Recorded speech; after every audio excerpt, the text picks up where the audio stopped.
اس نے کہا میرے والد صاحب کا انتقال ہو گیا ہے، کیا ہم ان کے نام کی قربانی کر سکتے ہیں؟ اس پر کیا طریقہ کار ہوگا؟ جی بالکل کر سکتے ہیں. نبی صلی اللہ علیہ وسلم نے 2 مینڈے ذبح کی، ایک اپنی طرف سے اور ایک امت کی طرف سے. اور آپ نے ایک دفعہ ایسا بھی کیا کہ ایک قربانی اپنی طرف سے اور ایک ان کی طرف سے جو قربانی نہیں کر سکے. تو اس لیے پتہ چلتا ہے کہ قربانی کسی دوسرے کی طرف سے بھی کی جا سکتی ہے. تو آپ نے مرحوم والدین کے لیے کر سکتے ہیں، صرف ابا سے کر لیں، صرف اماں کے لیے کر لیں، دونوں کے لیے کر لیں، کوئی حرج نہیں ہے.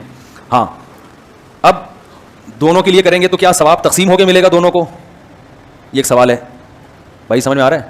بھائی ایک بکرا، ایک دمبا یا گائے کا ایک حصہ آپ کے مرحوم والدین دونوں کے لیے کر لیا آپ نے، تو کیا آدھا آدھا دونوں کے لیے ہوگا یا دونوں کو پورا پورا ثواب ملے گا؟ اس میں علماء کی 2 رائے ہیں، کیونکہ اس کے بارے میں قرآن و سنت خاموش ہیں. صحیح ہے نا؟ ابے بھائی بکرا ایک ہے اور ہو رہی ہے مرحوم ابا اور اماں دونوں کی طرف سے، تو کیا آدھا آدھا ابا اماں کو ثواب پہنچے گا یا پورے پورے بکرے کا پہنچے گا؟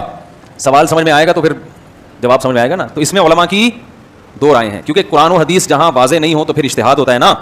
تو بعض جی نہیں، مرحوم میں زیادہ کے لیے بھی ہو سکتا ہے، زندہ میں تو ایک کے لیے ہی ہوگا، جو مرحومین ہیں ان میں جب نبی نے کر لیا تو نا تو آپ بھی پوری امت کے لیے بھی کر سکتے ہیں. اصل میں ہوتا وہ آپ ہی کی طرف سے ہے، تو آپ چونکہ ایک ہیں تو آپ ایک ہی بکرا کریں گے، لیکن اس کا ثواب پہنچایا جاتا ہے زیادہ لوگوں کو. تو وہ 2 کے لیے بھی ہو سکتا ہے، 10 کے لیے بھی ہو سکتا ہے، پوری امت کے لیے بھی ہو سکتا ہے، وہ زندوں کے لیے بھی ہو سکتا ہے، لیکن وہ ہوگا پھر آپ کے لیے. لیکن جب وہ قربانی 2 کی طرف 2 زندوں کے لیے کر رہے ہیں تو پھر وہ دونوں کے لیے الگ الگ ہو رہی ہوتی ہے، اس میں ایک میں 2 آدمی شریک نہیں ہو سکتے. لیکن صرف ثواب پہنچانے کی حد تک جہاں تک بات ہے تو ثواب پہنچانے میں تو 10 کو پہنچا دیں آپ. تو اب علماء کہتے ہیں کہ بعض علماء کہتے ہیں ڈیوائڈ ہو کے پہنچتا ہے، صحیح ہے نا، اور بعض کہتے ہیں نہیں پورا ثواب اس کو بھی ملے گا، پورا ثواب اس کو ملے. دونوں قول ہیں علماء کے. تو اس لیے افضل تو یہی ہے کہ ابا کے لیے الگ کر لیں، اماں کے لیے الگ کر لیں، افضل یہی ہے. اور اگر نہیں کر سکتے دونوں کے لیے کر لیں، ایک ہی کر لیں دونوں کے لیے. اللہ پہنچانا چاہے گا تو دونوں کو پورے